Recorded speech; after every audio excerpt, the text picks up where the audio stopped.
ሰላምና ጤና በያላችሁበት ይድረሳችሁ ውድን የተከበራችሁ ቤተሰቦቻችን እንደምን አላችሁልን? ይህ አዲስ ስፖርት የዩቲዩብ ቻናል ነው። የዝውውር ጉዳዮችን በስፋት ወደ እናንተ የምናደርስበትን የዛሬ ፕሮግራማችንን በሰኞ ምሽቱ ፕሮግራማችን እነሆ ዳግም በድጋሚ ተገናኘን። የተለያዩ ርዕሰ ጉዳዮችን ወደ እናንተ እናደርሳለን። ዛሬ ከዝውውር ጉዳዮች ጋር በስፋት የምናነሳቸው ጉዳዮች ያሉ፣ ከዛ ውጭ ደግሞ እንደተለመደው የዓለም ዋንጫ መረጃዎችንን በስፋት እናነሳለን። በተለይ ትናንትና የዓለም ዋንጫ ፍጻሜውን አግኝቷል። በስፔንና በአርጀንቲና መካከል ነበር የፍጻሜው ጨዋታ የነበረው። በጣም በርከት ያሉ ጉዳዮችን ተመልክተናል። ቀን ላይ በነበሩት ፕሮግራሞቻችንን በስፋት አንስተነዋል። የእናንተ የውድ ቤተሰቦቻችንን ሀሳብ አስተያየትንም እንዲሁ ተመልክተናል። በዛሬ ፕሮግራማችን ሰፋ አድርገን ወደ እናንተ እናደርሳለን። በአጠቃላይ ለ39 ቀናት ሲደረግ የነበረው የዓለም ዋንጫ አሁን ላይ መቋጨቱን ተመልክተናል። እንግዲህ ከዚህ በኋላ ለ4 ዓመታት ይህንን በጣም ተናፋቂነት አጓጊ የሆነውን ውድድር የምንጠብቅ ነው የሚሆነው። በዚህኛው የዓለም ዋንጫ ግን የነበሩ አንዳንድ ክስተቶችን፣ አንዳንድ ጉዳዮችን በስፋት የምንዳሰስበት ይሆናል።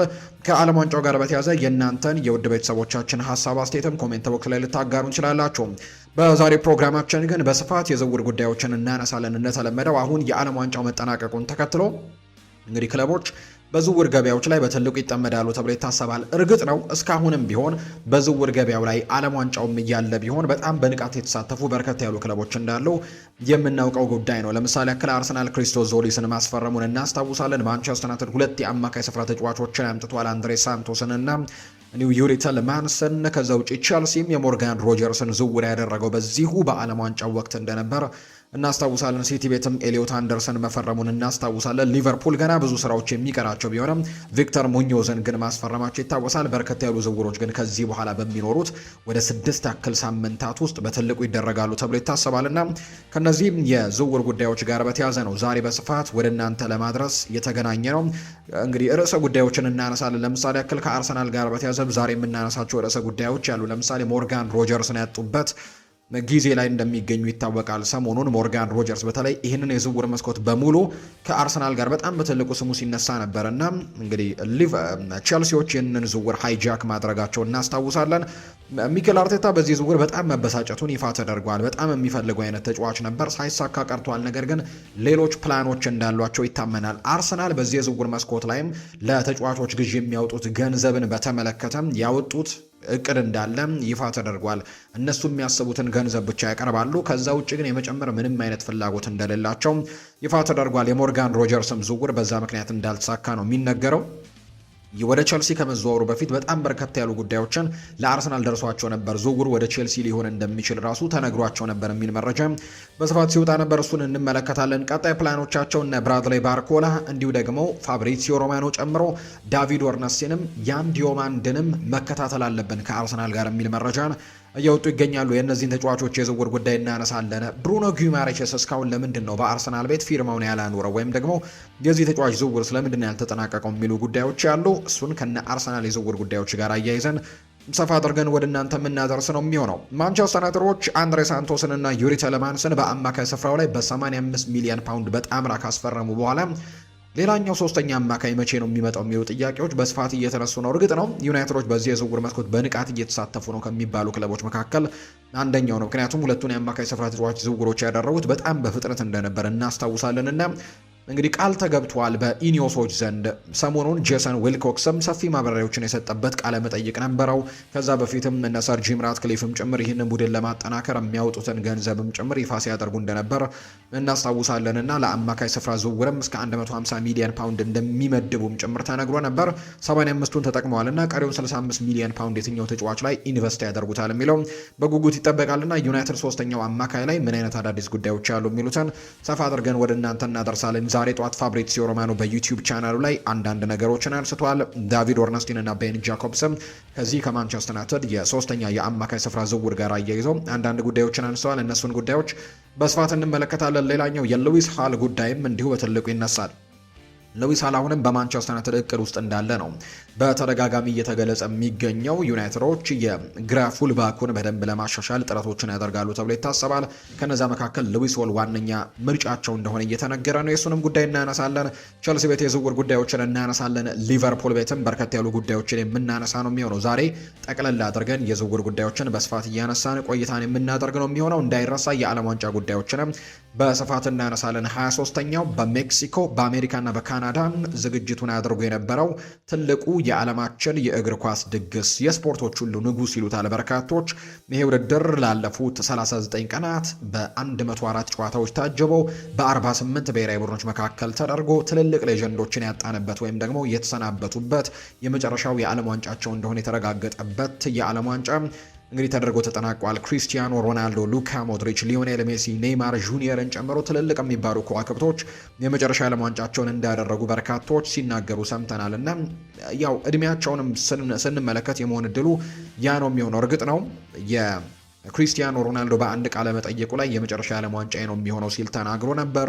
ከዛ ውጪም ኔይማር ጁኒየርም ብሔራዊ ቡድን ጭምር ራሱን ያገለለበት እንደነበር ጭምር እነዚህ ይፋ አድርገዋል። የሌሎቹ በይፋ የተነገረ ነገር ባይኖርም ያው እድሜያቸው ግን በጣም ትልቅ ስለሚሆን በቀጣዩ የዓለም ዋንጫ ላይ መሳተፍ እድላቸው በጣም ጠባብ ይሆናል ተብሎ ይታሰባል። ምክንያቱም ሊዮኔል ስካሎኒ በቅርቡ በነበራቸው አንድ ፕሮግራም ላይ የሊዮኔል ሜሲ የመጨረሻው የዓለም ዋንጫ ስለመሆኑ እርግጠኛ አይደለሁም የሚል አይነት ሀሳብን ሰጥተው እንደነበር እናስታውሳለን። ብቻ ግን ከዓለም ዋንጫው ጋር አያይዘን ሌጀንዶችን ከሸኘንበት ከዘንድሮ የዓለም ዋንጫ ጋር አያይዘን ሰፋ ያሉ ጉዳዮችን የምናነሳ ይሆናል። ስፔንን በበላይነት ያጠናቀቀችበት ውድድር እንደነበር ነው የተመለከት ነው።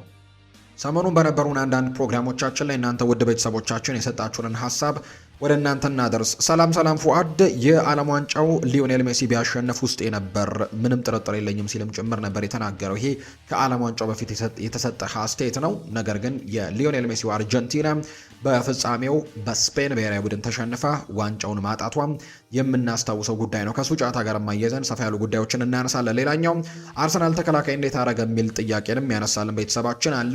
ኤፍሬም የተባለ ቤተሰባችን ነው። በዚህ ፕሮግራም ላይ በስፋት እናነሳዋለን ከአርሰናል የዝውውር ጉዳዮች ጋር አያይዘን በተለይ የዊሊያም ሳሊባ ጉዳት ትንሽ የከፋ ሊሆን ይችላል ተብሎ ስለሚታመን አሁን የሚመለከታቸው የተከላካይ ስፍራ ተጫዋቾች እንዳሉ እየተነገረ ነው። ኤዝሬል ኮንሳ ስማቸው እየተነሳ ይገኛልና እነሱንም ጉዳዮች ጠቅላላ አድርገን እናነሳለን። ሌላኛው ጆሴፍ ሮድሪጌዝ የተባለ ቤተሰባችን ደግሞ የሊቨርፑል ጉዳይን ሰፋ አድርገህ ብትነግረን የሚል አይነት ሀሳብን ሰጥቶናል። ከሊቨርፑል የዝውውር ጉዳዮች ጋር ማያይዘን ሰፋ አድርገን እናነሳለን። ሙሐመድ ሳላህን ለመተካት አሰልጣኝ አንዶኒ ኢራኦላ ትልቅ ጥረት እንደሚያደርጉ በዚህ የዝውውር መስኮት በርከት ያሉ ዝውውሮችን ለማድረግ እንደሚንቀሳቀሱም በይፋ ሲናገሩ ሰምተናል። እርግጥ ነው ሙሐመድ ሳላህን በአንድ ተጫዋች አምጥተን ተክተን የሱን ሚና ሙሉ ለሙሉ እንዲወጣ ማድረግ በጣም ከባድ ነው ሲሉ ተናግረዋል። ነገር ግን የሱን ሚና በትክክል መወጣት የሚችሉ በርከት ያሉ ዝውውሮችን አድርገን እንደ ቡድን መስራት የሚቻልበት አይነት ነገሮችን ለመስራት እንሞክራለን ሲል ነው አሰልጣኝ አንዶኒ ኢራኦላ ሰሞኑን በነበራቸው አንድ ፕሬስ ኮንፈረንስ ላይ የተናገሩትና በዝውውር መስኮቱ ላይ ግን ቃል ገብተዋል። በዚህ የክረምት ተጫዋቾች የዝውውር መስኮት በእርግጠኝነት ተጫዋች እናስፈርማለን ሲሉ ተናግረዋል። በዛሬ ፕሮግራማችንም በጥቂቱም ቢሆን የሊቨርፑል የዝውውር ጉዳዮችን ለማንሳት ሙከራዎችን እናደርጋለን። ውድ ቤተሰቦቻችን እናንተ ግን ከኛ ጋር እስከ ፕሮግራማችን ፍጻሜ ቆይታን እንድታደርጉ ነው በአክብሮት የምጋብዛችሁ። ሀሳብና አስተያየቶቻችሁን ኮሜንት ቦክስ ላይ እያደረሳችሁ ከኛ ጋር ቆይታን አድርጉ። ከመሸጋገሪያ በኋላ ሰፋ ያሉ የዝውውር ጉዳዮችን ይዘን በድጋሚ እንመለሳለን። ፉአድ ባህሩ ከመላው የስቱዲዮ ባለሙያዎች ጋር በመሆን የዛሬውን ፕሮግራም እየመራው ቆይታን አደርጋለሁ። ታዲያ ኮሜንት ቦክሱ ክፍት ነው። ስምና አድራሻችሁን እየጠቀሳችሁ ያላችሁን ሀሳብ አስተያየት ጻፉልን። እኛ ደግሞ በቀጣይ ፕሮግራሞቻችን መልሰን የእናንተውን ሀሳብ የምናደርስ ነው የሚሆነው። በተለይ ከዓለም ዋንጫው ጋር የተያዙ የእናንተን የግል መልከታዎች፣ የዓለም ዋንጫውን እንዴት ተመለከታችሁት፣ ውድድሩ እንዴት ነበር፣ ሰርፕራይዚንግ ቲም የትኛው ነበር የሚለውን ጉዳይ በስፋት እንድታጋሩ ነው በአክብሮት የምንጋብዛችሁ። ከኛ ጋር እንድትቆዩ በአክብሮት እንጋብዛለን። ከመሸጋገሪያ በኋላ መልሰን እንገናኛለን። አብረን እንቆይ።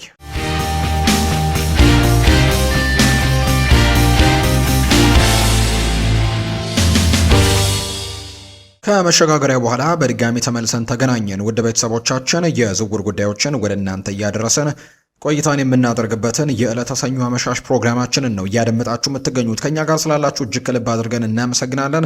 የዝውውር ጉዳዮችን በማስቀደም ነው የምንጀምረው። የአርሰናል የዝውውር ጉዳዮችን እናስቀድም። አሁን ዓለም ዋንጫ መጠናቀቁን ተከትሎ የዝውውር ገበያው ላይ በጣም ትልልቅ ለውጦችን እንሰማለን ተብሎ ይታሰባል። እርግጥ ነው በዚህ የዝውውር መስኮት በጣም ፈጣን ዝውውሮችን እየተመለከትን እንገኛለን።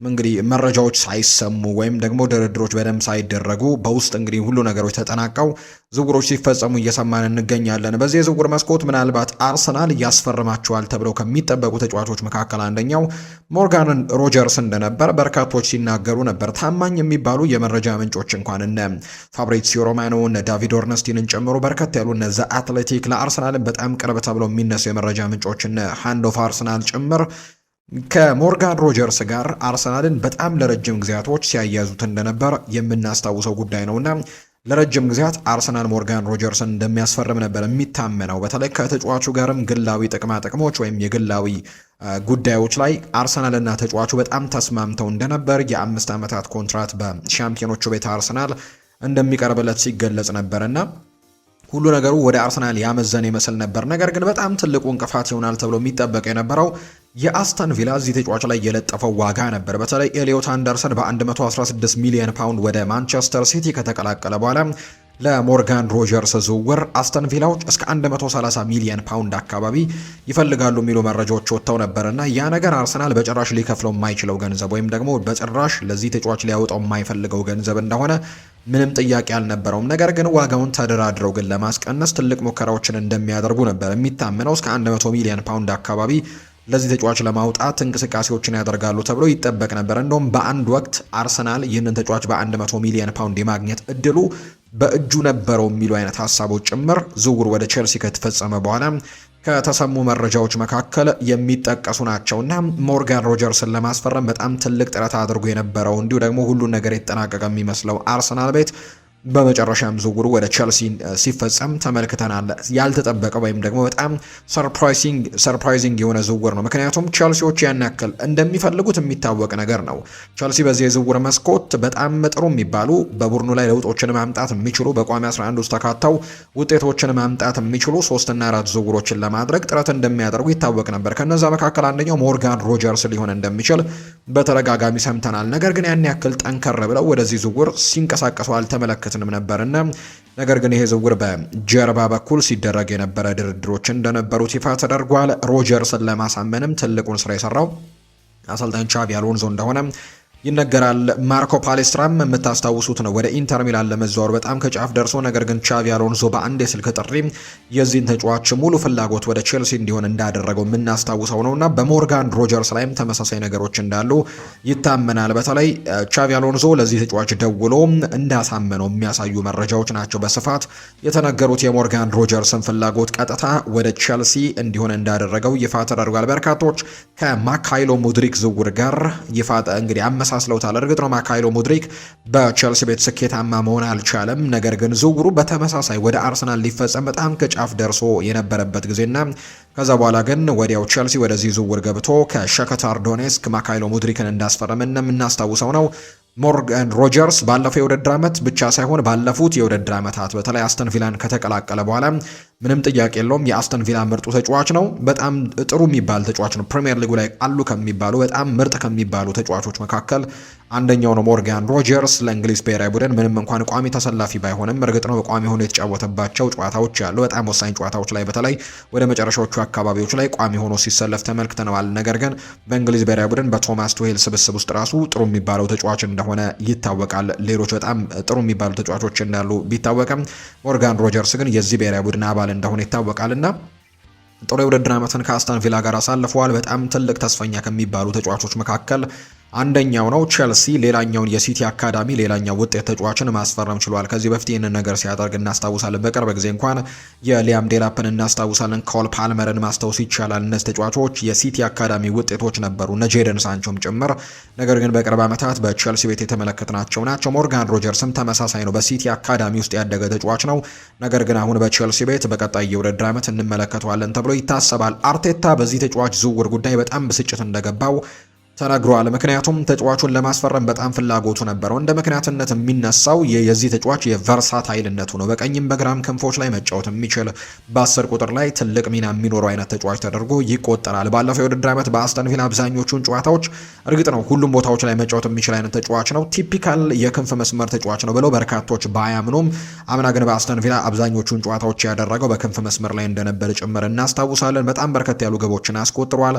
አስተን ቪላ ባለፈው የውድድር ዓመት የዩሮፓ ሊግ ዋንጫን እንዲያሸንፉና በፕሪሚየር ሊጉም ቶፕ 4 ውስጥ ገብተው እንዲያጠናቅቁ ትልቁን አስተዋጽኦ ካደረጉ ተጫዋቾች መካከል አንደኛው ነው።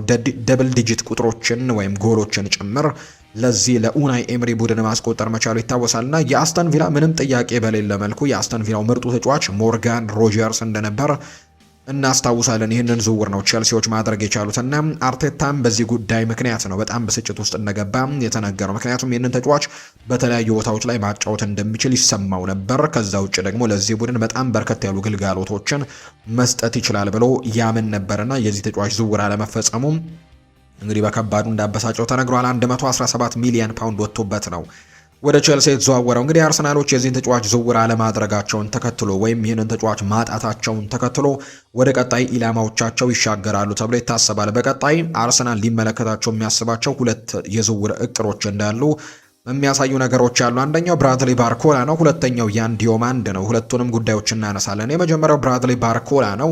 የተጫዋች በአርሰናል ብቻ ሳይሆን በጣም በበርከት ባሉ ክለቦች የሚፈለግ አይነት ተጫዋች ነው። ለምሳሌ ያክል ሊቨርፑል የዚህ ተጫዋች ፈላጊ እንደሆነ በተደጋጋሚ ፈላጊው እንደሆነ ይታወቃልና ይህንን ተጫዋች ለማስፈረም በጣም ትልቅ ጥረቶችን እያደረገ ነው የሚገኘው ሊቨርፑል።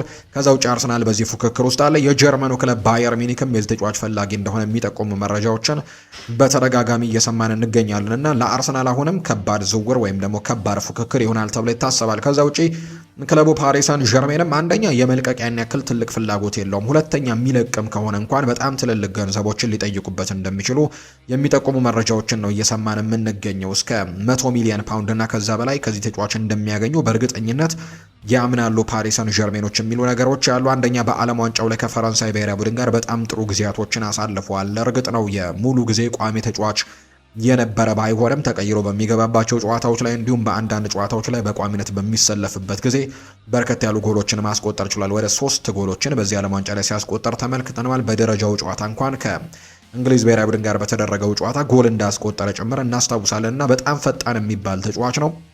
በተለይ ለአርሰናል የክንፍ መስመር ተጫዋች በጣም ትልቅ እገዛዎችን ያደርጋል ተብሎ ይታሰባል። ቀደም ብለው ክሪስቶስ ዞሊስን አስፈርመዋል። ነገር ግን እሱን በቋሚነት የመጠቀም ምርጫ ይኖራቸዋል ወይ አይታወቅም፣ ወይም ደግሞ ይሆናል ተብሎም አይጠበቅም። ምክንያቱም ከመጣበት ሊጋ አንጻር ከሚላመደው አዲስ ሊጋ አንጻር እንዲሁ ምናልባት ተጠባባቂና ስኳድ ዴብዙን ለማስፋት ጥሩ ዝውውር ሊሆን ይችላል እንጂ በቋሚነት ግን እዛ ቦታ ላይ ማገልገል የሚችል ተጫዋች ተደርጎ አይቆጠርም። የአርሰናል የመጀመሪያ ምርጫ ሮጀርስ ሳይሳካ ቀርቷል። ብራድሊ ባርኮላ ሌላኛው ምርጫ እንደሆነ እየተነገረ ነው። በዚህ ክንፍ መስመር ላይ በቋሚነት ለመጫወትና ትልቅ ጥረቶችን አሁንም ያደርጋሉ ተብሎ ይታሰባል። ፈጣን ተጫዋች ነው።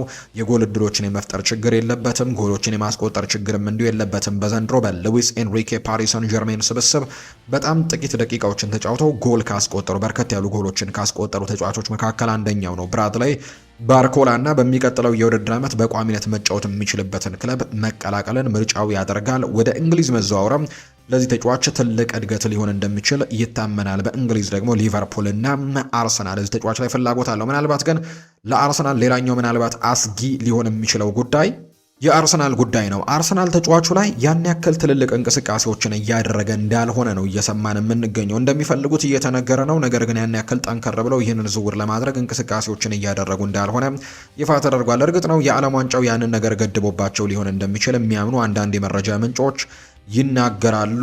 ነገር ግን ያም ሆነ ይህ ግን ባርኮላን ለማስፈረም በትልቁ መንቀሳቀስ እንዳለባቸው የሚጠቁሙ መረጃዎች ናቸው ያሉት። ሌላኛው አርሰናል በዛ ቦታ ላይ የሚፈልገው ተጫዋች ያን ዲዮማንድ እንደሆነ ሰሞኑን የሚወጡ አንዳንድ መረጃዎችን እየተመለከተ ነው። በተለይ ፋብሪዚዮ ሮማኖ እና ዳቪድ ኦርነስቲን በዝውውር ዘገባዎቻቸው ላይ በጣም ታማኝ ከሚባሉ የመረጃ ምንጮች መካከል የሚጠቀሱት ናቸው።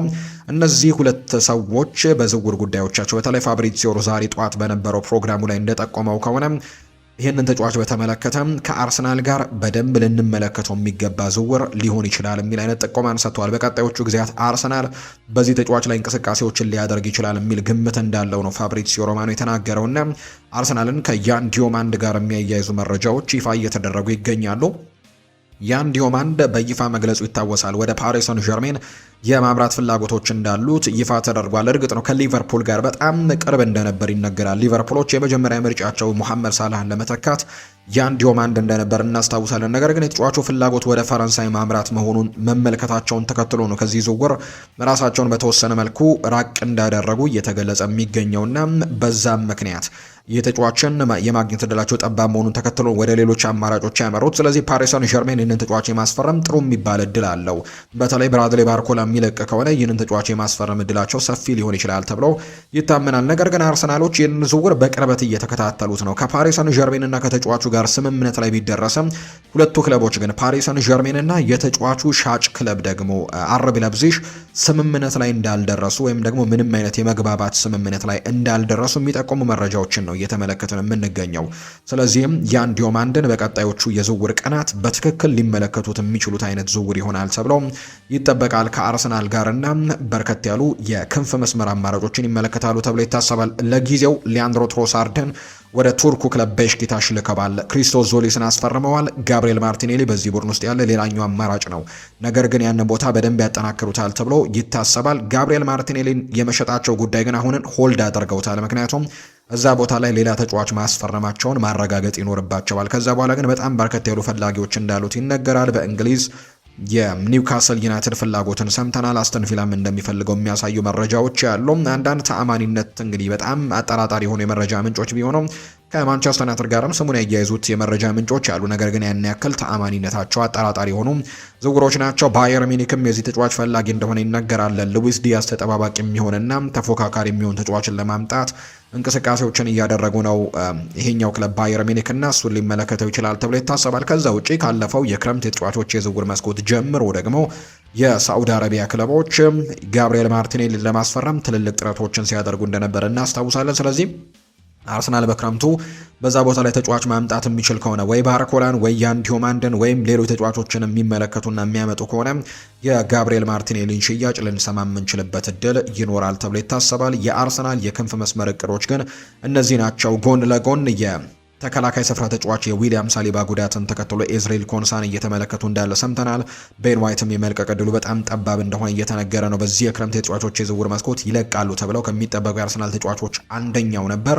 ነገር ግን የዊሊያም ሳሊባ ጉዳት ደግሞ መከሰቱና ምናልባት መጥፎ ሊሆን ይችላል ተብሎ ስላታሰበ ይሄ ጉዳት ምናልባት ቀዶ ጥገናዎች የሚፈልግ ከሆነ እስከ 5 ወራት ከክለቡ ጋር ላይኖር ይችላል ተብሎ ስለሚታመን በዛ ቦታ ላይ ቤን ዋይትን ማቆየትን ምርጫቸው ያደርገዋል። ኤዝሬል ኮንሳ አስተን ቪላ የሚገኘው ተጫዋችም የአርሰናል ሌላኛው ምርጫ ሊሆን እንደሚችል እየተነገረ ነው። እንዲሁ የብሩኖ ጊማሬሽ የዝውውር ጉዳይንም በቀጣይ ፕሮግራሞቻችን ላይ እነዚህን መረጃዎች በስፋት ወደ እናንተ የምናደርስላችሁ ነው የሚሆነው። ሌላኛውን የዝውውር ጉዳያችንን እንንገራችሁ። ከማንቸስተር ዩናይትድ ጋር የተያዙ ጉዳዮችን እናንሳ። ማንቸስተር ዩናይትድ በዚህ የዝውውር መስኮት ምናልባት በትልቁ በንቃት እየተሳተፉ ከሚገኙ ክለቦች መካከል በዋነኝነት ከሚጠቀሱ ክለቦች መካከል አንደኛው ነው። በርካታ ክለቦች በዓለም ዋንጫው ጉዳይ ላይ ዝውውሮችን ለማድረግ እንቅፋት ሲገጥማቸው፣ ዩናይትድ ግን በአማካይ ስፍራው ላይ በዚህ የክረምት የተጫዋቾች የዝውውር መስኮት ትልቁ የማስፈረም እቅዱ ቦታ ላይ 2 ዝውውሮችን ማድረጉን ይፋ ተደርጓል። እንግዲህ እሱን የምናስታውሰው ጉዳይ ነው። በዛ ላይ በጣም በትልቁ ቢዝነስ የተሰራባቸው ዝውውሮች እንደሆኑና በጣም ውጤታማ የሆኑ ዝውውሮች እንደሆኑ በርካቶች በተለይ የቀድሞ የማንቸስተር ዩናይትድ ተጫዋቾችና አሁን በተንታኝነት እያገለገሉ የሚገኙት እነ ሪዮ ፈርዲናንድ፣ እነ ፖል ስኮልስ፣ እነ ዌይን ማርክ ሩኒ ጭምር ያሞካሿቸው ዝውውሮችን ነው ማንቸስተር ዩናይትድ ያደረገው። በተለይ በዚህ የዝውውር መስኮት በትልቁ ዩናይትድ ስማቸው ሲነሱ ከነበሩ ተጫዋቾች መካከል የማቲያስ ፈርናንዴስን ዝውውር እናስታውሳለን። እሱ በ85 ሚሊዮን ፓውንድ ወደ ቶተንሃም መቀላቀሉን እናስታውሳለን። ከዛ ውጪ የኦሪዮል ሹዋሜኒ ስምን በተደጋጋሚ ሲነሳ ነበር።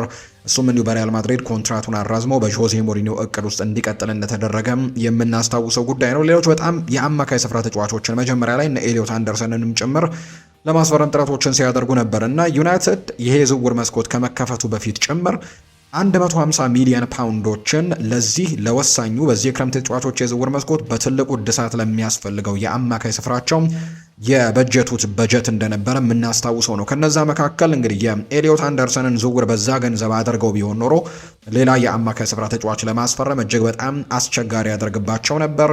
የማቴዎስ ፈርናንዴስም ዝውውር ቢሆን በጣም ከፍ ያለ ዋጋዎችን የሚጠይቅ እስከ 85 ሚሊዮን ፓውንድ ዌስትሃም ዩናይትድ ለዚህ ተጫዋች የተቀበለበት ዝውውር እንደነበር ይታወሳል እና ያው የተጫዋቹም ከማንቸስተር ዩናይትድ ጋር የመቀላቀል ፍላጎቱ ያን ያክል ጠንካራ እንዳልሆነ የተገለጸበት ምክንያት ቢኖርም ከዛ ጎን ለጎን ግን የክፍያው መጠንም በጣም ከፍተኛ እንደነበር የምናስታውሰው ነው። ከዛ በኋላ ግን ዩናይትዶች ሁለት ትልልቅ የሚባሉ ቢዝነሶችን ሰርተዋል። አንደኛው የአንድሬ ሳንቶስን ዝውውር ያጠናቀቁበት ነው። 48 ሲደመር 2 ሚሊዮን ፓውንድ ነው ያወጡበት። የ48 ሚሊዮን ፓውንድ የሚከፈልና ሁለት ደግሞ እየታየ የሚጨምር አድኦንስ የምንላቸው አይነት ክፍያዎችን ነው ማንቸስተር ዩናይትዶች የሚከፍሉት።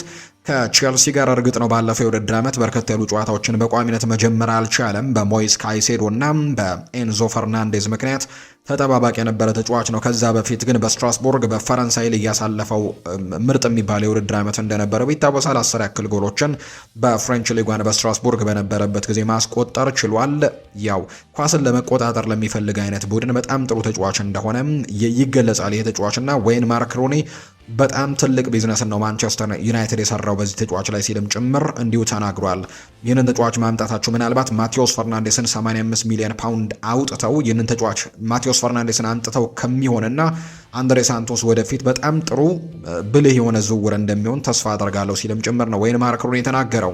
ይህንን ዝውውር ባደረጉ በጥቂት ቀናት ውስጥ ደግሞ ዩሪ ቴሌማንስን አስፈርመዋል። ባለፉት ጥቂት የውድድር ዓመታት በፕሪሚየር ሊጉ በጣም በጠንካራ ሁኔታ ከሚነሱ የአማካይ ስፍራ ተጫዋቾች መካከል አንደኛው ነው ከሌስተር ሲቲ ጀምሮ። ከዛ በፊት በፍሬንች ሊጓንም በጣም ጥሩ የሚባሉ ጊዜያቶችን ያሳለፈበት ጊዜ እንደነበር ይታወሳል። ነገር ግን በሌስተር ሲቲ በርካቶች ያስታውሱታል። ከነ ጥሩ የሚባል ጥምረቶችን መፍጠሩን እናስታውሳለን ከነ ጄምስ ማዲሰን ጋር ጭምር። ከዛ ውጭ ወደ አስተን ቪላም ከተዘዋወረ በኋላ በኡናይ ኤምሪ ስር በጣም ጥሩ ጊዜያቶችን ማሳለፍ ችሏል። ምናልባት በፕሪሚየር ሊጉ በጣም ጥሩ ልምድ ካላቸውና በጣም ጥሩ ተጫዋች ከሆኑ የአማካይ ስፍራ ተጫዋቾች መካከል አንደኛው ነው። እርግጥ ነው እድሜው እየገፋ የሚገኝ ተጫዋች ቢሆንም ለጥቂት ዓመታት ግን ይህንን ቡድን በደንብ ማገልገል የሚችል አይነት ተጫዋች ተደርጎ ይቆጠራል። ከዛ ውጭ ደግሞ ቡድንን መምራት የሚችል አይነት ተጫዋችም እንደሆነ ይነገራል። ምክንያቱም በዘንድሮ የቤልጅየም ብሔራዊ ቡድን ስብስብ ካፕቴን እንደነበር እናስታውሳለን።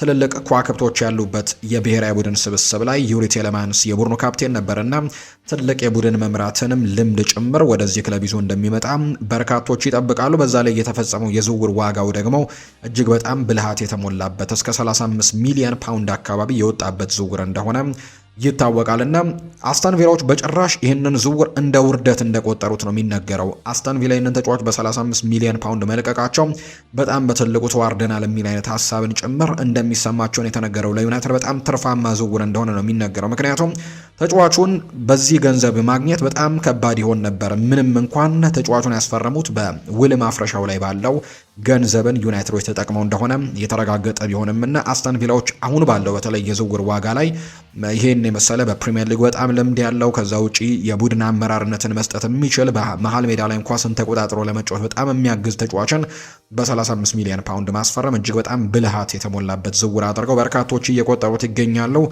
ለማንቸስተር ዩናይትድ ሁለተኛ ፈራሚ ሆነው ያው የካርል ዳርሎ የግብ ጠባቂው ሁለተኛ ግብ ጠባቂ ሆነ የመጣው ግብ ጠባቂ ፊርማ እንዳለ ሆኖ በአማካይ ስፍራው ላይ ግን ሁለተኛ ፈራሚ ሆኖ ነው ዩሪ ቴሌማንስ የተዘዋወረው። በቀጣይ ማንቸስተር ዩናይትድ በጣም ጠንካራ የሆነ ቦክስ ቱ ቦክስ መጫወት የሚችል አይነት የአማካይ ስፍራ ተጫዋችን ለማስፈረም ጥረቶችን ያደርጋል ተብሎ ይታሰባል። ይሄኛው የዘንድሮ የክረምት የተጫዋቾች የዝውውር መስኮት የማንቸስተር ዩናይትድ እቅድ በአማካይ ስፍራ ላይ እስከ 3 የሚደርሱ ዝውውሮችን ማድረግ እንደነበር በተደጋጋሚ ሲገለጽ ነበር እና አሁን ያንን ነገር ለማድረግ አንድ ዝውውር ማድረግ ይጠበቅባቸዋል። ዩናይትድ 150 ሚሊዮን ፓውንድ ነበር የመደበው። ከነዛ መካከል አንድሬ ሳንቶስ 50 ሚሊዮን ፓውንድ 48 ሲደመር 2 እንዳልኳችሁ። ከዛ ውጪ ደግሞ ለዩሪ ቴሌማንስ ፉል ማፍረሻው ላይ የነበረውን 35 ሚሊዮን ፓውንድ ተጠቅመዋል። በድምሩ 85 ሚሊዮን ፓውንድ ተጠቅመዋል። ቀጣይ 65 ሚሊዮን ፓውንድ አካባቢ ይኖራቸዋልና በዛ ገንዘብ ሌላ ተጫዋችን ለማስፈረም ጥረት ያደርጋሉ ተብሎ ይታሰባል። ሶስተኛ የአማካይ ስፍራ በትልቁ አሁን ስማቸው እየተነሱ የሚገኙ ሁለት ተጫዋቾች ያሉ ማኑ ኮኔ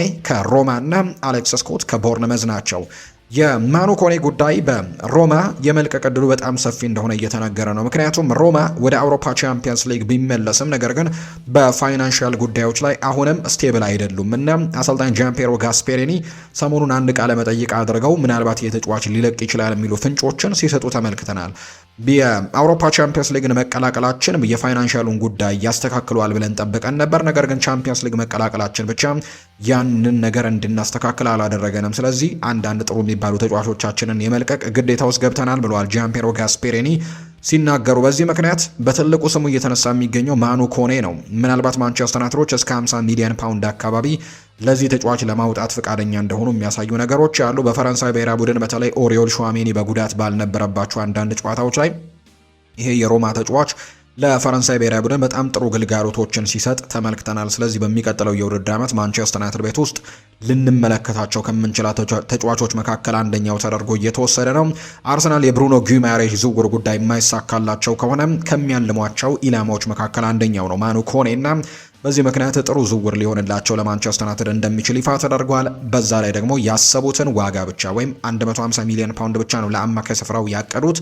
በዛ የዝውውር በጀትም 3 ዝውውሮችን ሊያደርጉ የሚችሉበት እድሉ እንዳላቸው ይታመናል። የማኑ ኮኔ ዝውውር የሚፈጸም ከሆነም ባለፈው ዓመት በጣሊያን ሴሪ በጣም ጥሩ ጊዜያቶች ነበሩት። በጀርመን በፈረንሳይ በነበረባቸው ጊዜያቶችም በጣም ጥሩ የሚባሉ ብቃቶችን አሳይቷል። ይሄ የፈረንሳይ ብሔራዊ ቡድን ተጫዋችና ለሚቀጥሉት የውድድር ዓመታት ለማንቸስተር ዩናይትድ በአማካይ ስፍራው ላይ በትልቁ ከሚታለሙ ዝውውሮች መካከል አንደኛው ሊሆን እንደሚችል ይነገራል። ሌላኛው አሌክስ ስኮት ነው። አሌክስ ስኮት ቦርንመዝ በጣም ጥሩ የሚባል ጊዜያቶችን አሳልፏል። ገና 22 ዓመቱ ላይ የሚገኝ ተጫዋች ነው። ለቦርንመዝ በጣም ወሳኝ የሚባል ተጫዋች እንደሆነ ይታወቃል። በአንዶኒ ኢራኦላ ስር ይሄ የቦርንመዝ ስብስብ ወደ አውሮፓ ውድድሮች እንዲመለስ ካደረጉ በጣም ወሳኝ ከሚባሉ ተጫዋቾች መካከል በአማካይ ስፍራው ላይ አንደኛው ነበር። ነገር ግን 2 ዓመታት ኮንትራት ነው በቦርንመዝ ቤት የሚቆየው ወይም ደግሞ የቀረው።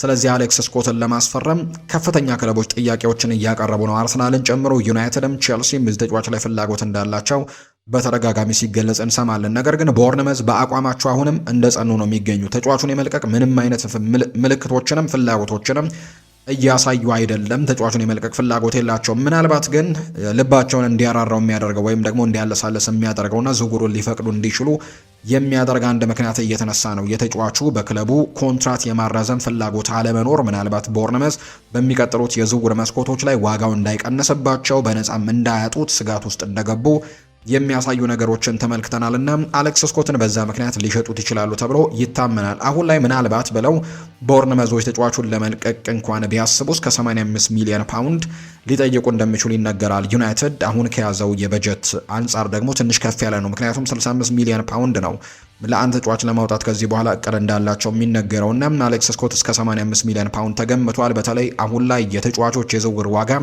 እጅጉን በጣም መጋነኑን ተከትሎ ወይም በጣም ትልልቅ ገንዘቦች እየወጣባቸው መሆኑን ተከትሎ ለምሳሌ ያክል ዝላታን ኢብራሂሞቪች ይሄ ነገር መቆም አለበት ብለዋል። የተጫዋቾች የዝውውር ዋጋ እጅጉን በጣም ከፍ እያለ ነውና ይሄ ነገር መገታት አለበት ወይም መቆም አለበት፣ ትክክል አይደለም ብለዋል። ለምሳሌ ያክል ሞርጋን ሮጀርስ ወደ ቼልሲ ሲዘዋወር የወጣበት 117 ሚሊዮን ፓውንድን ተመልክቶ እንዴት ለሞርጋን ሮጀርስ 117 ሚሊዮን ፓውንድ ሊወጣ ይችላል? በቀጣይ ለምሳሌ ያክል ኬሊያን ምባፔ እነ ላሚን ያማል እና እነ ማይክል ኦሊስ እነዚህ ተጫዋቾች ቢሸጡ ምን ያክል ሊያወጡ ነው በዚህ አይነት የሚል አይነት ሀሳብን እያነሳ ይገኛልና የተጫዋቾች የወጪ ወይም ደግሞ ተጫዋቾችን ለማስፈረም የሚወጡት ወጪዎች በጣም እየተጋነኑ ነው። ያ ነገር መገታት አለበት ብሏል። ያም ሆነ ይህ ግን አሁን ባለው የገበያ ዋጋ ወይም ደግሞ ሌሎች ተጫዋቾች እየተዘዋወሩበት በሚገኝ ዋጋን ከተመለከተን ቦርንመዞች ለአሌክስ ስኮት 85 ሚሊዮን ፓውንድ ይገባዋል ብለው እንደሚያስቡ ነው እየተነገረ የሚገኘው። በቀጣይ ጊዜያት ማንቸስተር ዩናይትድ ሶስተኛ የአማካይ ስፍራ ተጫዋቹን ለማስፈረም ትልቅ ጥረቶችን ያደርጋል ተብሎ ይታሰባል። እነዚህ 2 ምርጫዎች በትልቁ የሚነሱ ቢሆንም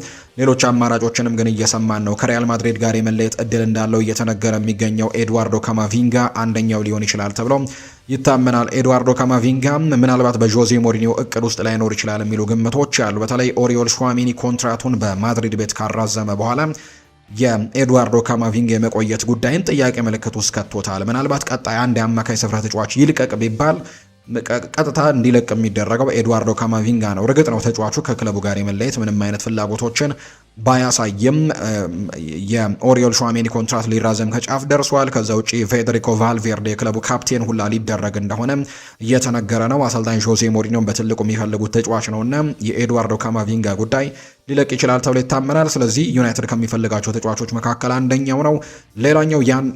ሌላኛው የአደም ዋርተን ጉዳይም ስሙ ይነሳል ከክሪስታል ፓላስ። እርግጥ ነው ይሄ የዝውውር መስኮት በተለይ ከተከፈተ በኋላ የአደም ዋርተን የዝውውር ጉዳይ ዝም ነው ያለው። በጣም በርካቶች ይፈልጉት እንደነበር ነበር የሚነገረው። ነገር ግን ይሄ ክረምት የተጫዋቾች የዝውውር መስኮት ላይ ግን የተጫዋቹ ጉዳይ በጣም ዝም ብሏል። በተለይ ክሪስታል ፓላሶች ተጫዋቹ ላይ የለጠፉት ዋጋም እጅግ የተጋነነ መሆኑን ተከትሎ ያ ነገር እንደተከሰተ የሚያሳዩ ነገሮች ያሉ። ሌላኛው የካርሎስ ባሌባ ጉዳይም ከማንቸስተር ዩናይትድ ጋር አሁንም ስሙ መነሳቱን ቀጥሏል። በቀጣዮቹ ጊዜያት ግን ማንቸስተር ዩናይትድ የአማካይ ስፍራ ላይ ትልቅ ጥረቶችን ያደርጋል ተብሎ ይታሰባል። ሌላኛው የሉዊስ ሆል ጉዳይም ከማንቸስተር ዩናይትድ ጋር የሚነሳ ጉዳይ ነው። በቀጣይ ፕሮግራሞቻችን እርግጥ ነው በስፋት እናነሳዋለን። ነገር ግን 30ዎቹ ለተሻገረው ሉክ ሻው ግን ማንቸስተር ዩናይትዶች በትክክል ተተኪ አድርገው የሚመለከቱት የግራ ፉልባክ ተጫዋች ሉዊስ ሃል ነው። በተለይ ከኒውካስል ዩናይትድ ጋር ጥሩ የሚባል ጊዜ ላይ አይደለም ተጫዋቹ የሚገኘው። ከአሰልጣኝ ኤዲ ሃው ጋር መግባባት ተስኖታል። ከዛ ውጭ ደግሞ ክለቡ ላይ እምነቶችንም እያጣ ነው የሚገኘው። ምክንያቱም ባለፈው የውድድር ዓመት በጣም ጥሩ የሚባል ጊዜን አላሳለፈውም። ከዛ ውጭ በዚህ የዝውውር መስኮት ደግሞ በጣም ወሳኝ የሚባሉ ትልልቅ ዝውውሮቻቸው ተጫዋቾቻቸውን አጥተዋል። እነ ሳንድሮ ቶናሊ ወደ ቶትናም አመርተዋል። አንቶኒ ጎርደን ባርሴሎናን ተቀላቅሏል። የብሩኖ ጉማሬሽ ጉዳይ ጋገጥ አይደለም። በክለቡ የመቆየት ያን ያክል ፍላጎት የለውም። የነቲሎ ሊቨርማንቶ ጉዳይ ሊለቁ እንደሚችሉ ይታመናልና በዚህም ምክንያት ሉዊስ ሆልም ክለቡን ለቆ ለመውጣት ፍላጎቶች ያሉት የሚሉ ነገሮች ያሉ። ሉክ ሻውን ለመተካት ማንቸስተር ዩናይትድ በቀዳሚነት ከሚያስቧቸው አማራጮች መካከል አንደኛው ተብሎ የሚጠቀሰው ይሄው ሉዊስ ሆል ነው። በቀጣይ ፕሮግራሞቻችን ከማንቸስተር ዩናይትድ የዝውውር ጉዳዮች ጋር በስፋት ስናነሳ ይህን ጉዳይ እናነሳለን። ምክንያቱም የአጥቂ መስመር ተጫዋችም በተለይ የጆሹዋ ዝርክዚ ሰሞኑን በነበረ አንድ የወዳጅነት ጨዋታ ላይ ጭምር ከሬክሻም ጋር በነበረው ጨዋታም ጥሩ ነገሮችን አለማሳየቱ በተለይ ዲሚተር በርባቶቭ በጣም ተችቶታል። ይህ ተጫዋች እድሉን ሲያገኝ እንኳን በዚህ ክለብ ውስጥ መቆየት እንዳለበት የሚያሳይ አይነት አቋሞችን ለማሳየት ጥረት አያደርግም። ስለዚህ ከክለቡ መልቀቅ አለበት። ለቤንጃሚን ሼስኮም ተፎካካሪ መሆን የሚችል አይነት ተጫዋችን ማንቸስተር ዩናይትድ መፈለግ አለበት የዝውውር መስኮቱ ሳይዘጋ የሚል አስተያየትን ሰጥቷልና ዩናይትድ በቀጣይ በአጥቂ መስመር ላይም እድሎችን ሊሞክር የሚችልበት እድሉ አለ። ሰሞኑን የሰማናቸው አንዳንድ ጉዳዮች አሉ። ከዣን ፊሊፕ ማቴታ ከአንዳንድ ተጫዋቾች ጋርም ስሙን ሰምተናል። እንዲሁ የሃሪኬንንም ጉዳይ የሚያነሱት ጉዳዮች አሉ።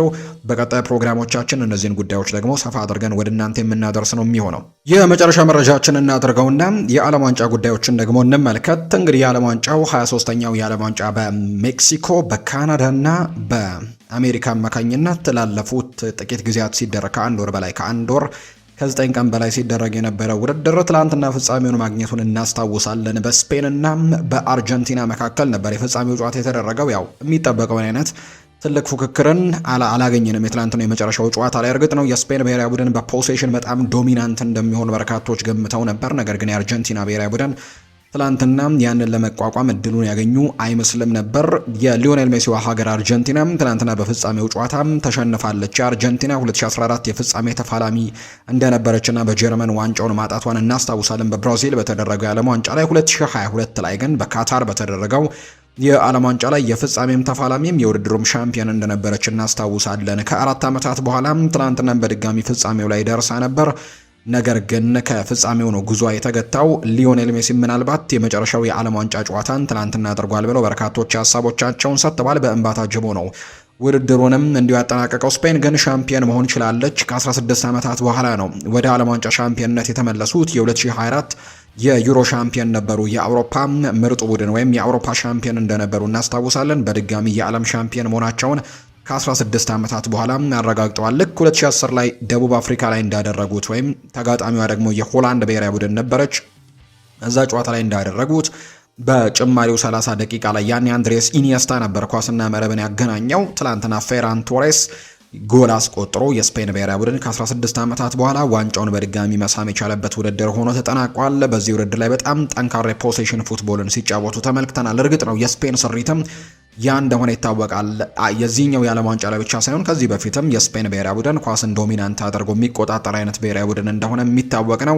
በዚህ ዓለም ዋንጫ ላይ ደግሞ ያንን ከፍ አድርገው ተመልክተናቸዋል። በአቬሬጅ በእያንዳንዱ ጨዋታ ከ60 በላይ ፖሴሽን ነበራቸው። ከምድብ ጨዋታው ጀምሮ በኬፕ ቨርድ የተወሰነ ተቸግራ ነበር በመጀመሪያዎቹ ጨዋታ። በተለይ ወደ ጥሎ ማለፉ ከተሻገሩ በኋላ ግን የስፔን ብሔራዊ ቡድን ጥንካሬውን በትልቁ እያገኘ የመጣ ትልልቅ ብሔራዊ ቡድኖችን ከውድድሩ እያሰናበት የመጣ ብሔራዊ ቡድን እንደነበር እናስታውሳለን። የፖርቱጋል ብሔራዊ ቡድንን፣ የቤልጅየም ብሔራዊ ቡድንን፣ ለውድድሩ በጣም ቅድመ ግምትን አግኝታ የነበረችው የፈረንሳይ ብሔራዊ ቡድንንና የአርጀንቲና ብሔራዊ ቡድንን አሸንፎ ነው ይህንን ዋንጫ ማሸነፉን ያረጋገጠው። ከዓለም ዋንጫው ጋር በተያያዘ ምን አይነት ሀሳብ ነበራችሁ? የዓለም ዋንጫውስ እንዴት ነበር? ይሄ የዓለም ዋንጫ በርከት ያሉ አዳዲስ ህጎችን የተመለከትንበት አዳዲስ ነገሮችን የተመለከትንበት የዓለም ዋንጫ ነው። ለሶስት ሀገራት መካከል የዓለም ዋንጫ ሲስተናገድ ለመጀመሪያ ጊዜ ነው። ይሄኛው የዓለም ዋንጫ በሜክሲኮ በካናዳና በአሜሪካ ነው ይሄ ውድድር የተደረገው። እርግጥ ነው ቀጣዩን የ2030 የዓለም ዋንጫ የሚደረገው በተመሳሳይ መልኩ በሶስት ሀገራት ነው። በስፔን፣ በፖርቱጋልና በሞሮኮ ይሄ ውድድር እንደሚደረግ ይፋ መደረጉ ይታወሳል። ለተከታታይ ለሁለተኛ ጊዜ በሶስት ሀገራት አዘጋጅነት በቀጣዩ የዓለም ዋንጫ ላይ እንመለከተዋለን። ነገር ግን ዘንድሮ የመጀመሪያው ነበር ይሄ ነገር ሲከሰት። ከዛ ውጪ 48 ብሔራዊ ቡድኖችም የተካፈሉበት በጣም በርከት ያሉ ብሔራዊ ቡድኖች የነበሩበት በጣም በርከት ያሉ ጨዋታዎችን የተመለከትንበት የዓለም ዋንጫ ውድድር ተብሎ ይሄኛው የዓለም ዋንጫ ተመዝግቧል። 104 ጨዋታዎችን ነው በዚህ የዓለም ዋንጫ የተመለከትነው። ከዚህ በፊት ለምሳሌ በኳታሩ የዓለም ዋንጫ 64 ጨዋታዎችን ብቻ ነበር የተመለከትነውና ወደ ኦልሞስት ወደ እጥፍ የተጠጋ ወደ 40 ምናምን ጨዋታዎች ጭማሪ የነበሩበት የዓለም ዋንጫ ነው ይሄኛው የዓለም ዋንጫ ያስመለከተን። ከዛ ውጪ ሌላኛው የሚነሳው ጉዳይ የአፍሪካውያን ብሔራዊ ቡድኖች ተሳትፎ ቁጥር ጭምር ወደ 10 ከፍ ያለበት የዓለም ዋንጫ እንደነበር እናስታውሳለን። ከተካፈሉት 10 የአፍሪካ ብሔራዊ ቡድኖች መካከል ወደ ጥሎ ማለፉ ወይም ወደ 32ቱ ጥሎ ማለፍ 9ኙ መግባታቸውን አረጋግጠው ነበር። ከቱኒዚያ ብሔራዊ ቡድን ውጪ በጣም ጠንካራ ተሳትፎንም የአፍሪካ ብሔራዊ ቡድኖች አድርገዋል። እርግጥ ነው ከዛ በትልቁ የዘለለ ብሔራዊ ቡድን ባይኖርም የሞሮኮ ብሔራዊ ቡድን 8 ውስጥ መቀላቀል ችሏል። ከዛ የዘለለም ውጤቶችን ግን ማምጣት የቻለም የአፍሪካ ቡድን የለም። አብዛኞቹ 32 ውስጥ የወደቁበትን አጋጣሚ ጭምር ተመልክተናል። ግብጽና ሞሮኮ ብቻ ወደ 16ቱ ተቀላቅለው ግብጽ ደግሞ በአርጀንቲና ብሔራዊ ቡድን ተሸንፋ ያው ብዙ ጥያቄዎች የነበሩበት ጨዋታ ቢሆንም ግብጽ 16 ውስጥ ነው እንግዲህ የተሰናበተችው። ከዛ ውጭ ግን 8 ውስጥ መቀላቀል የቻለችው ብቸኛው አፍሪካዊት ሀገር ሞሮኮ ናት። ባክ ቱ ባክ ያንን ማድረግ ችላለች። የ2022 የኳታር ላይ 4 ውስጥ መቀላቀል ችላ እንደነበር እናስታውሳለን። ነገር ግን በተከታታይ 8 ውስጥ የተቀላቀለ አፍሪካዊ ብሔራዊ ቡድን ከዚህ በፊት በዓለም ዋንጫ ተመልክተን አናውቅም። በተለይ ኦፕታ ቁጥራዊ መረጃዎችን መመዝገብ ከጀመረ ጀምሮ በተለይ 60 ዓመታት አስቆጥሯልና የአፍሪካ ብሔራዊ ቡድኖች ያንን ነገር ማድረግ ሳይችሉ ቀርተው ነበር። ሞሮኮ ለመጀመሪያ ጊዜ ባክ ቱ ባክ 8 ውስጥ ወይም ሩብ ፍጻሜ ውስጥ መቀላቀል መቻሏን የተመለከትንበት የዓለም ዋንጫ ነው። ይሄ ዓለም ዋንጫ ሌላኛው ለየት የሚያደርገው በርካታ ሌጀንድ ተጫዋቾች ምናልባት በታሪክ በትልቁ ሊታወሱ ከሚችሉ ሌጀንድ ተጫዋቾች መካከል አብዛኞቹ የተሰናበቱበት የዓለም ዋንጫ ወይም የመጨረሻ የዓለም ዋንጫቸው ሆኖ የተመለከትንበት ውድድር ሆኖ ተጠናቋል። ለምሳሌ ያክል በፖርቱጋል ብሔራዊ ቡድን በኩል ክሪስቲያኖ ሮናልዶ በ41 ዓመቱ በዚህ የዓለም ዋንጫ ላይ ተመልክተነዋል። እንግዲህ ሁለት አይነት መልኮች የነበሩትን የዓለም ዋንጫ አሳልፏል። አንዳንድ ጨዋታዎች ላይ በተለይ በኡዝቤኪስታኑ ጨዋታ በትልቁ ጥሩ ፐርፎርም ያደረገበት ጨዋታ እንደነበር እናስታውሳለን። ከዛ ውጭ በነበሩት ጨዋታዎች ላይ ግን በጣም በርከት ያሉ ነገሮች ተነስተዋል። በተለይ ከፖርቱጋል ብሔራዊ ቡድን ጋር ደግሞ ደጋግሞ ማንሳት ይሆናል እንጂ ይሄ ፖርቱጋል ብሔራዊ ቡድን በጣም በትልቁ ተጠብቆ ነገር ግን ሳይሳካለት የቀረም ብሔራዊ ቡድን ሆኗል። በጣም በትልቁ የተብጠለጠለ ብሔራዊ ቡድን በተለይ የአማካይ ስፍራ ተጫዋቾቹ ያ ነገር የተመለከትንበት ብሔራዊ ቡድን በተለይ ውድድሩ ሲጀመር በትልቁ ግምት ከተሰጣቸው ብሔራዊ ቡድኖች መካከል ዋነኛው ነበር። 5 ብሔራዊ ቡድኖች ይህንን ዓለም ዋንጫ ያሸንፋሉ ተብሎ ቅድመ ግምት ከተሰጣቸው 5 ውስጥ ነበር ፖርቱጋል ብሔራዊ ቡድን። 4ቱ የተገመቱትን ያክል ሆነው ለግማሽ ፍጻሜ 4ቱ መቀላቀል ችለዋል። አርጀንቲና፣ ፈረንሳይ፣ ስፔን እና የእንግሊዝ ብሔራዊ ቡድን 4 ውስጥ ተቀላቅለዋል። ፖርቱጋልም ከነዛ መካከል ነበር የምትጠበቀው። ነገር ግን ያልተሳካ ውድድርን ያሳለፈችው በሻምፒዮኗ ስፔን ነው ከውድድር እንደቀረች የምናስታውሰው። ከዛ ውጭ ግን አርጀንቲናዊው ሊዮኔል ሜሲም ትናንትና የመጨረሻ ጨዋታውን እንዳደረገ በርካቶች አንስተዋል። እሱም የመጨረሻው የዓለም ዋንጫ እንደሆነ ሁለቱም 6 የዓለም ዋንጫዎችን ተካፍለዋል። ይህንን ያደረጉ የመጀመሪያዎቹ ተጫዋቾች ናቸው። ከዚህ በፊት እንደዚህ አይነት ነገሮችን ያደረጉ አንድም ተጫዋች አልነበረም። ሮናልዶ በዚህ ውድድር ላይ ለ6ቱም የዓለም ዋንጫዎች ላይ ጎል አስቆጠረ ተጫዋች የሚለውን ሪከርድ በግሉ መያዝ ችሏል። ሊዮኔል ሜሲ 2010 ደቡብ አፍሪካ ላይ በተደረገው የዓለም ዋንጫ ላይ አላስቆጠረም ነበርና በዛ ምክንያት ይህንን ሪከርድ መያዝ አልቻለም። ከዛ ውጭ ግን ሊዮኔል ሜሲም ክሪስቲያኖ ሮናልዶም 6 የዓለም ዋንጫዎችን ተካፍለዋል። እንደ ኦቾዋ ሁሉ ሜክሲኮዊው ግብ ጠባቂም በዛ መልኩ ነበር። ነገር ግን በቋሚነት ነው እነዚህ ሁለት ተጫዋቾች እዚህ ውድድር ላይም ሲጫወቱ የነበሩትና ይሄ የመጨረሻቸው የዓለም ዋንጫ እንደሆነ ይፋ ተደርጓል። ሌላኛው ብራዚላዊው ኔይማርም እንዲሁ ሌላኛው ሌጀንድም ምናልባት በታሪክ ከሚነሱ ምርጥ ከሚባሉ ተጫዋቾች መካከል ያን ያክል በጉዳት ምክንያት ረጅም ጊዜያቶችን በደንብ ባንመለከተውም ከዛ ውጭ የባሎንዶር ሽልማቶችን ማሸነፍ ባይችልም ነገር ግን ሌጀንድ ከሚባሉና በዚህ ትውልድ በጣም ከሚወደዱ ተጫዋቾች መካከል አንደኛው የዓለም ዋንጫ የመጨረሻ ጉዞን በዚህ የዓለም ዋንጫ እንዳደረገ እንዲሁ ይፋ አድርጓል። ሉካ ሞድሪችም በተመሳሳይ ይሄ የመጨረሻው የዓለም ዋንጫ እንደነበረ በይፋ ሲገለጽ እንደነበረ የምናስታውሰው ነውና ሌላኛው ከምናስታውሰው ከዚህ የዓለም ዋንጫ ከምናስታውሳቸው ጉዳዮች መካከል ሌጀንዶች የተሸኙበት የዓለም ዋንጫ እንደሆነ ይነገራል። ሌላኛው ብዙ ሪከርዶች የተሰበሩበት የዓለም ዋንጫ ነው። በጣም በርከት ያሉ ግቦች የተቆጠሩበት የዓለም ዋንጫ ነው። ከዛ ውጪም በኢንዲቪዥዋልም ከተመለከትነው ሊዮኔል ሜሲና ኬሊያን ምባፔ የዓለም ዋንጫን የምንጊዜም ከፍተኛ ግብ አስቆጣሪነት ሪከርድን ሁለቱም ያለፉበት ነበር። ለምሳሌ ያክል ይሄ የዓለም ዋንጫ የ2026ቱ የሶስቱ ሀገራት በጣምራ ያዘጋጁት የዓለም ዋንጫ ከመጀመሩ በፊት የምንጊዜም የዓለም ዋንጫው ከፍተኛ ግብ አስቆጣሪ የነበረው ሚሮስላቭ ክሎትሰ ነው። የጀርመን ብሔራዊ ቡድን የአጥቂ መስመር ተጫዋች ነበር። 16 ያክል ጎሎችን ነበር በዓለም ዋንጫ ላይ ያስቆጠረው። ሊዮኔል ሜሲም ይሄ ውድድር ከመጀመሩ በፊት 13 ጎሎች ነበሩት። ኬሊያን ምባፔ ደግሞ 12 ጎሎች እንደነበሩት ይታወሳል። እንግዲህ በቅድሚያ ሊዮኔል ሜሲ ነው የሚሮስላቭ ክሎትሰን ሪከርድ አልፎት የነበረው። ሊዮኔል ሜሲ በዚህ ውድድር ላይ በአጠቃላይ 8 ግቦችን ማስቆጠሩን ተከትሎ ከነበረው 13 ግቦች ላይ 8 ሲጨመርለት 21 ጎሎችን በዚህ ውድድር ላይ ማስቆጠር ችሏል። ኬሊያን ምባፔም በዚህ ውድድር ላይ 10 ግቦችን ያስቆጥሯል። የዚህ ተጫዋች ሪከርዶች ደግሞ እጅግ በጣም አስገራሚ ናቸው። ምክንያቱም እነዚህን 10 የዓለም ዋንጫ ጎሎች ሲያስቆጠር 22 የዓለም ዋንጫ በአጠቃላይ ጎሎችን ማስቆጠር ችሏል። አሁን ላይ የዓለም ዋንጫው የምንጊዜም ከፍተኛ ግብ አስቆጣሪ ኬሊያን ምባፔ ነው በበላይነት እየመራ ውድድሩ የተጠናቀቀው። ከዛ ውጭ ግን እነዚህን 22 ጎሎች ለማስቆጠር ግን የፈጀበት ጊዜ 22 ጨዋታዎች ብቻ ናቸው። በ22 ጨዋታዎች ነው 22 የዓለም ዋንጫ ጎሎችን ያስቆጠረው። 3 የዓለም ዋንጫዎችን ተካፍሏል። በ2018 ራሽያ ላይ በተደረገው የዓለም ዋንጫም ለፈረንሳይ ብሔራዊ ቡድን ዋንጫ አምጥቷል። ከዛ ውጪ 2022 ላይ የፍጻሜ ተፋላሚ ነበር። በፍጻሜውም ሃትሪክ መስራቱን እናስታውሳለን በካታር በተደረገው የዓለም ዋንጫ ላይ። ዘንድሮ ደግሞ 10 ግቦችን አስቆጥሯል። ያለፈውም የዚህ ውድድር ዓመትም የዓለም ዋንጫ በ2022ም በ2026ም ከፍተኛ ግብ አስቆጣሪ ሆኖ ያጠናቀቀው እንዲሁ ኬሊያን ምባፔ ነው። ይህም በታሪክ ለመጀመሪያ ጊዜ የተከሰተ ክስተት ነው። በሁለት ተከታታይ የዓለም ዋንጫዎች ላይ ከፍተኛ ግብ አስቆጣሪነቱን ይዞ ሲያጠናቀቅና ይህም በጣም ትልቅ የሚባል ቁጥር ነው። ኢንዲቪዥዋሊ በጣም ትልቅ ውድድሮችን አሳልፈዋል። እርግጥ ነው 4ኛ ደረጃን ይዞ ነው ማጠናቀቅ የቻለው በዚህ ውድድር ላይ። ነገር ግን 10 ግቦችን በማስቆጠር ከፍተኛ ግብ አስቆጣሪነቱን በበላይ ያጠናቀቀበት ሆኗል። በጣም በርካታ የሚታወሱ የዓለም ዋንጫ ክስተቶችን የተመለከትንበት በየ4 ዓመቱ የሚመጣው በጣም የዓለማችን ትልቁ ድግስ የእግር ኳስ ድግስ የስፖርቶች ሁሉ ድግስ የበላይ የሆነው የዓለም ዋንጫ ትናንትና መጠናቀቁን አድርጓል። ፍጻሜው ጨዋታ የጠበቅነው ያክል ፉክክር ያው ቀደም ብዬ በመግቢያ ላይ እንደጠቀስኩት አልተመለከትንበትም። ምክንያቱም የአርጀንቲና ብሔራዊ ቡድን የስፔን ብሔራዊ ቡድን ፍጹም መቋቋም ተስኖት ተመልክተናል። የጎል ሙከራዎችን እንኳን ለማድረግ 117 ደቂቃዎችን መጠበቅ ነበረበት። ትናንትና የአርጀንቲና ብሔራዊ ቡድን በፍጻሜው ጨዋታ ኢላማውን የጠበቀ አንድም ሙከራ ሳያደርግ ነው ትናንትና ጨዋታው ይጠናቀቀው። ኦፕታ እንግዲህ ቁጥራዊ መረጃዎችን መሰብሰብ ከጀመረበት የዓለም ዋንጫ ጀምሮ ላለፉት 60 ዓመታት አንድ የፍጻሜ ተፋላሚ የዓለም ዋንጫ የፍጻሜ ተፋላሚ ቡድን አንድም ኢላማውን የጠበቀ ሙከራ ሳያደርግ በተለይ በ90 ደቂቃው በመደበኛው ደቂቃ ደግሞ አንድም የጎል ሙከራ ሳያደርግ የወጣበት ብቸኛው መርሃ ግብር ሆኖ የትላንትናው ጨዋታ ተጠቅሷል። የአርጀንቲና ብሔራዊ ቡድንና የስፔን ብሔራዊ ቡድን በጣም ጠንካራ ተሳትፎን ወይም ጠንካራ ብሔራዊ ቡድን መሆኑን ትናንትና ማስመልክቶ ከ2010 በኋላ ከ16 ዓመታት በኋላ በፌራን ቶሬስ ብቸኛ ጎል የዓለም ዋንጫ ሻምፒዮን የሆኑበት ነበር። የእናንተን ትውስታዎቻችሁን በዚህ ዓለም ዋንጫ ላይ የነበረውን የእናንተን ትውስታ ግን ኮሜንት ቦክስ ላይ እንታጋሩ ነው ውድ ቤተሰቦቻችን የምንጋብዛቸው። ስለደመጣችሁን ስለተከታተላችሁን ቆይታችሁ በሙሉ ከኛ ጋርም ስለነበር እጅግ ከልብ አድርገን እናመሰግናችኋለን። የተለያዩ የዝውውር ጉዳዮችን ጥቂት የዓለም ዋንጫ መረጃዎችን ወደ እናንተ ያደረስንበት የዛሬው የዕለተ ሰኞ የምሽቱ የዝውውር ፕሮግራማችን ይህንን ይመስል ነበር። በቀጣዮቹ ቀናት በሚኖሩ የዝውውር ፕሮግራሞቻችን ላይ በስፋት እንመለሳለን። ከዛ ውጭ ግን እንዳይረሳም እንግዲህ የጠዋትና ከሰዓት ላይ የምንለቃቸው የዝውውር ዜናዎችንም እንድትከታተሉ በአክብሮት እንጋብዛለን። ይህንን ቻናል ያልተቀላቀላችሁ ቻናላችንን ሰብስክራይብ እያደረጋችሁ የቤተሰባችን አባል እንድትሆኑ በአክብሮት እንጋብዛችኋለን። እኛ እዚህ ጋር እናበቃለን። በቀጣይ ፕሮግራሞቻችን መልሰን እንገናኛለን። መልካም ጊዜ፣ መልካም ምሽት እንዲሆንላችሁ ነው በአክብሮት የምመኘው።